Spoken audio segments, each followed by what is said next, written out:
Welcome viewers to another episode of Brave Namibia, where we celebrate both ordinary and extraordinary Namibians.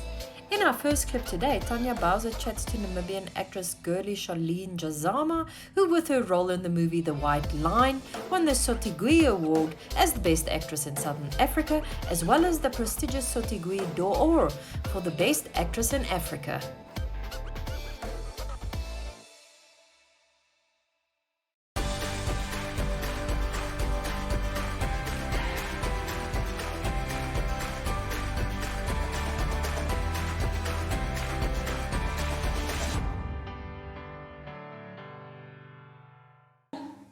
I grew up in Karaba. I went to Karaba private school, and then obviously after school I went to UCT, where I tried my spiel at doing a Bachelor of Science majoring in geology. But then obviously acting and drama and creative writing was always my first love. And at the time, obviously my dad said like, hey, go do something that you can actually get a job. You know, because this art thing is actually not, you're not going to have a career, you know what I mean? So then I did that, and then that was like my first year, and then during the holidays, I'd work for Anglo Gold Ashanti as a geological assistant, which was obviously still Navajo gold mine. Yep. And then after that, I obviously told my parents that if I go back, I'm going to go do what I want to do, you know what I mean? Because half the time I was at the humanities faculty, like my friends, the majority of my friends were humanities faculty students. So then I auditioned for the Waterfront Theatre School and the UCT Drama School. Then obviously because my parents couldn't afford to pay for me, I then decided to obviously come to Windhoek and actually got admitted to or accepted at the Waterfront Theatre School in Cape Town. But then obviously just monetary reasons, I couldn't go.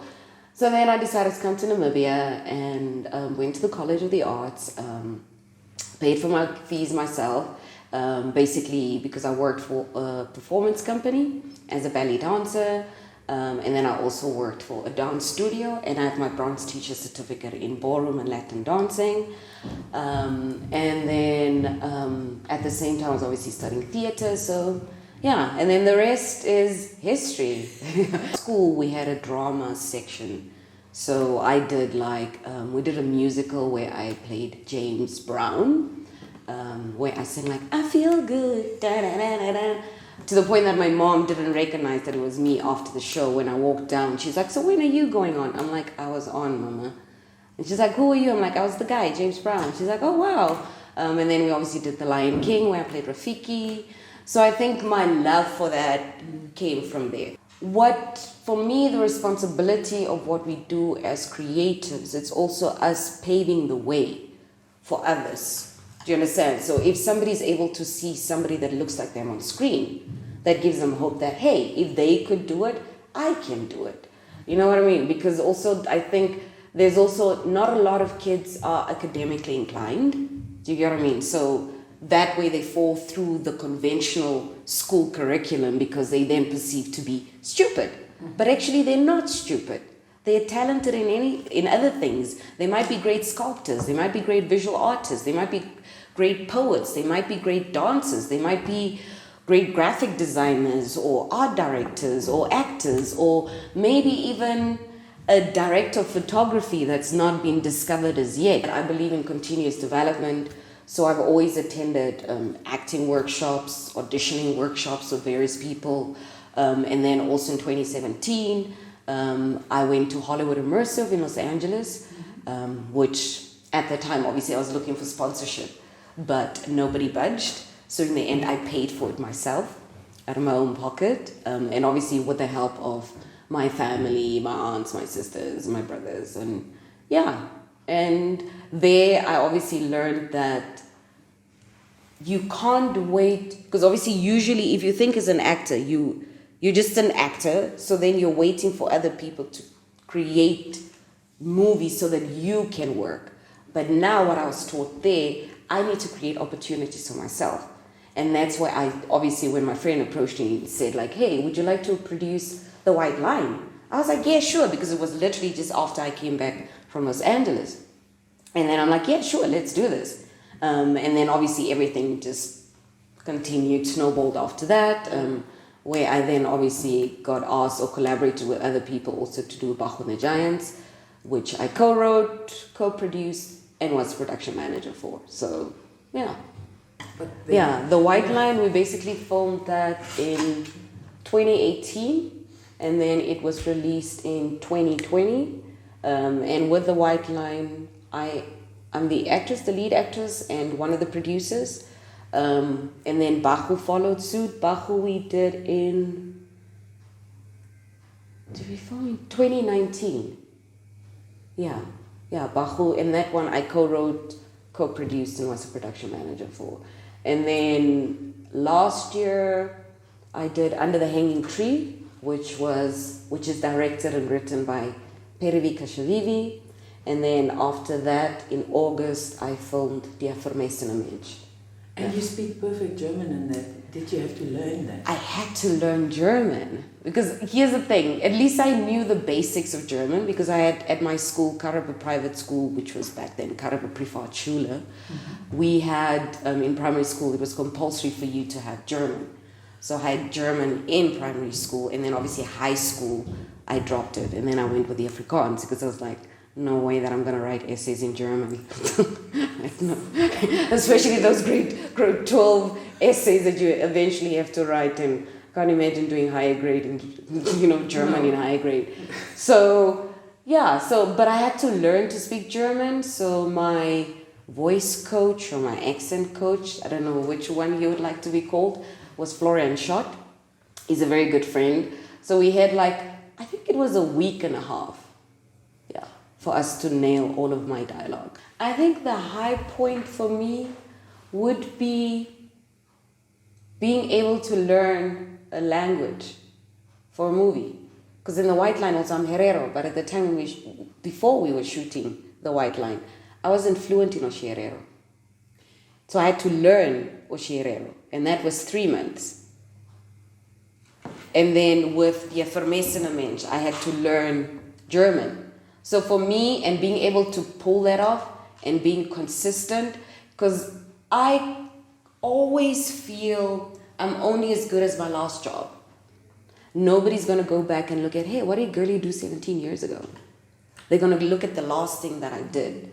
And then you are obviously judged based off of that. So for myself, I like challenging myself with each role that I get. I'm like, how far can I push it? What else can I do? Because otherwise it becomes boring, So for me, it's being able to learn a language, because then also with the Afrikaans, I had to, because I had higher grade Afrikaans. So the director said, nee, ek soek nie suiwer Afrikaans, Girley. Jou accent moet nie so wees nie, Jy moet soos 'n kombuismeisie in 1963 klink, kan praat, you know what I mean? So then I had to then obviously also tone that accent down and then bring in the Oshierero Afrikaans accent, which is Mbas, Ndangi, because it's a nasal-like language. Yeah. So being able to do that.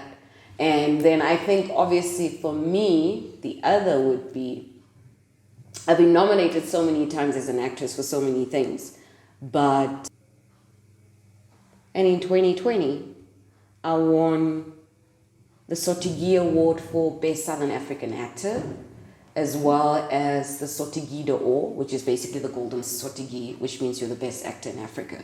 So being able to win those, and considering that the Sotigi d'Or award the previous year was awarded to Jimmy Jean-Louis, who's a famous actor also in Hollywood. And for me to now get that award in 2020 was just, and cherry on top of the cake. For the White Line? Yeah, for the White Line. Both awards for the White Line. We've become a society that wants that instant gratification. We don't want to work for anything. And also not realizing that anything worth having, you have to kind of put in the work. You know what I mean? It's not going to happen overnight. If you look at my story, my life, 17 years for me to get to where I am, and I still feel I've not made it. I've still got so much to do. There's still so many things, so many stories that I want to tell. So I still feel I'm not there yet. I'm just this is just the tip. It still has to go a bit higher. There's still got so many more aspirations. I want to be in a James Bond movie. Ek wil skopskiet en donder. You know what I mean? Like, I am... Yeah, because I'm kind of like, a lot of the roles that I get, it's like, oh, I'm the victim, save me somebody type of thing. And I'm kind of like, I want to be the baddie also. But I want to be James Bond. Okay. Yeah. Maybe even the female version of James Bond. Yeah, it's kind of like, why not? I've played a transgender woman role before, you know, in Revere Than Those Men, which was a theatre play. So I think it's possible. Take a load off and tune into another episode of Brave Namibia as we take a look at both ordinary and extraordinary Namibians. Brave Namibia is broadcasted on NTV Saturdays at 6:30 p.m. and Oneuptwo.com, as well as broadcasted on the following Facebook platforms on Wednesday at 5:30 p.m. Republican, Allgemeine Zeitung, Namibian Sun, and all Namibia Media Holdings pages. For more information, contact the Brave team at brave@synergy.com.na. Brave Namibia, for the ordinary and extraordinary Namibians.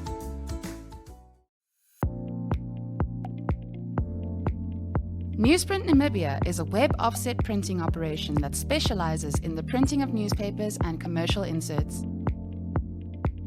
We are the leaders in our industry with the highest quality print work and the shortest turnaround time from computer to print and delivery anywhere in the country daily. Newsprint was established mainly as a newspaper print company, but had to diversify its business to do commercial printing as required in the market. We print commercial inserts previously printed in South Africa in the shortest possible time. We, as an organization, also started printing workbooks for our education system and will also print textbooks for the Namibian market. For more information, please contact print@newsprint.com.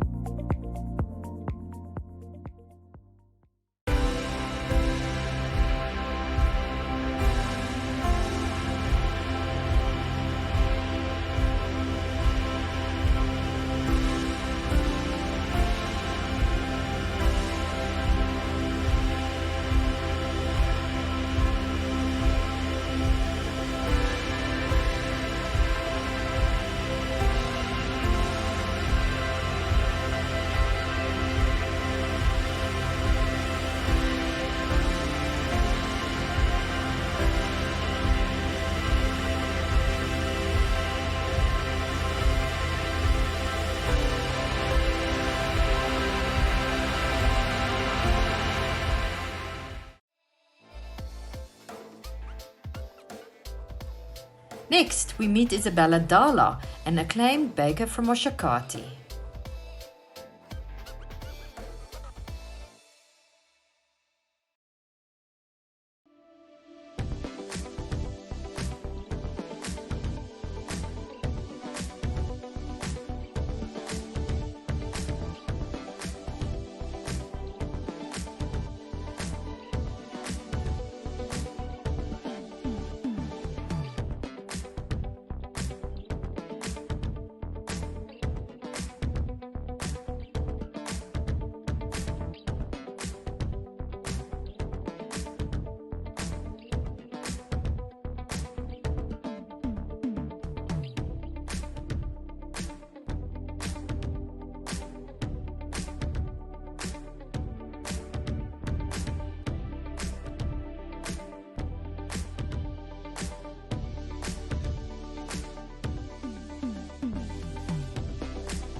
Hi, good morning. How are you? My name is Isabella Dala and I go by the name Isabella Dala. And I'm the owner of Bella's Cake Studio. I started this establishment 6 years back, running it from home. But for 2 years now, we are situated at Medusalem Complex, right here in the heart of Oshakati. next to the bridge. Citizen, or let me say, okay, I was born here, but my parents are from the other side of the borders. So growing up, it's a must for every girl child to know how to bake. Well, basically, curiosity got me where I am today. My mother would be, up until today, she's still the best baker. Up until today, she would teach us how to bake, teach us a funny few things that all Angolan ladies are supposed to know from home. But yeah, curiosity is what got Bella's Cake Studio this far. We do mentorship, we give classes on a daily basis, and we don't have these monthly things. No, they're usually for 3 or 4 days and then the classes are done. We have broken them down into that so that everybody in any type of capacity or mindset is able to come in and it would help. So we have everyday cake jars, we have everyday cake slices, we have everyday birthday cakes, we have emergency wedding cakes. Yeah, that is it. They love the cake jars. Unfortunately, I try and bring in everything new and stuff, but my people are just my people and they just stick to the cake jars. What are the challenges you experience running Bella's Cake Studio? Ooh, it's hectic. I would not call it competition because ShopRite is way above me, and the other like Spars, Pick and Pay, all the other companies which have everyday cakes in their shop, they run them on, let me say, around about $50 to $60, while our prices start from $280. So it's really a hassle getting people to opt for a home baked cake rather going to a big establishment for that. So it's an everyday hassle. What are the most satisfying moments you experience running Bella's Cake Studio? The compliments. I love compliments. I love when people speak only good things. I don't like anybody speaking bad things about me, but I love it when people talk about me. Literally, day in, day out, I can hear about people talk about me throughout the whole day. I love compliments. I love when my products go out there and they make people happy. And I love it when I go deliver and I could literally see the surprise on people's faces. Most of the time I love to go do the surprise deliveries on my own. Priceless moments. What are the 5 important elements of getting the perfect cake? Sure. Apart from it just being a perfect cake on top, so many things go into factory that. We have, the recipe has to be on point. What else? Okay, stop. Okay, the most important elements on having a perfect cake is that you should be able to bring up a beautiful cake when the cake is moist and delicious inside. The moist needs to be tops. There's no way the cake dry. No, the cake should be moist, not dry at all, because people come back. And most of the butter cakes, people come back. The cakes that we use here, we use strictly oil. No cakes with butter at all, because oil does not really bow down to any weather. Oil will be oil throughout. Butter bows down to the weather here. Right now, it would have been a hard cake. It will be a dry cake. So, elements are, should be moist and not dry, should be delicious and not tasteless. Some people will tell you they put salt in their cakes and whatnot. Cake is supposed to be delicious. There is no way you would want to put salt in your cake unless it's a specific flavor for somebody, special flavors. Yes, maybe. And then the beauty on top. The cake needs to be appealing. You know, when somebody walks in, like, wow, that is a cake. That's the only thing that should be counting. Yeah, 3. I'm a dreamer. I like setting goals for myself. And I say that because in 5 years, I wouldn't want to see myself here. I want to see myself at a very busy, very busy complex where it's more than just cakes. They would be having cake and tea or coffee and a few donuts. but everything should be cake. No food, nothing. Should be more like a go-to restaurant, but where you only find cake stuffs. That's it. And apart from that, we are planning on opening one in Windhoek. So the Windhoek part is very, very crucial. 5 years from now, I hope my Windhoek establishment is already gone. Like, we are done with it, we have set it up and it's running. Swakopmund, those are the only 3 places I want to be at in Namibia. Oshakati, Windhoek and Swakopmund. So in 5 years to come, hopefully the next time you come, it will be in 5 years, and we will be having establishments in all these towns.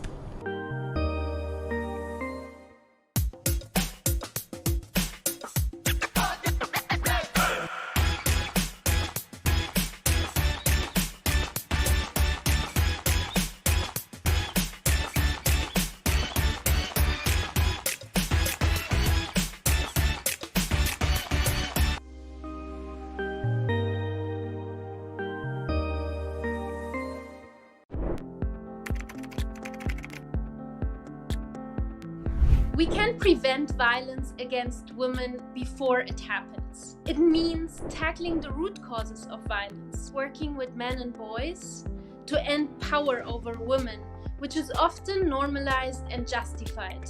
Transforming these root causes and preventing violence needs political commitment and leadership, laws and policies that promote gender equality, investments in women's organizations, and resources for prevention work.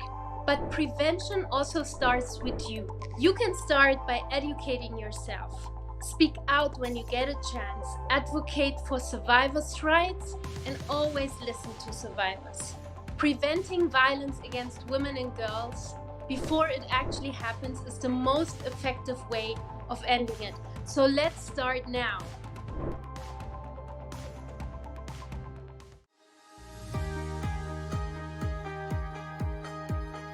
The Regional Review brings you news, views, and interviews from NMH correspondents from across the country.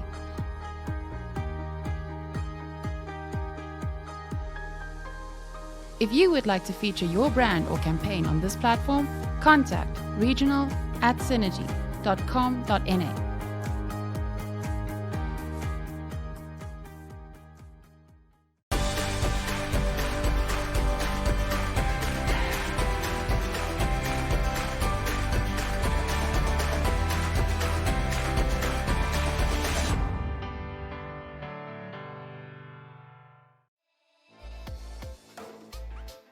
Thank you for tuning in. If you know of someone you feel should feature on our show, please contact us at brave@synergy.com.na.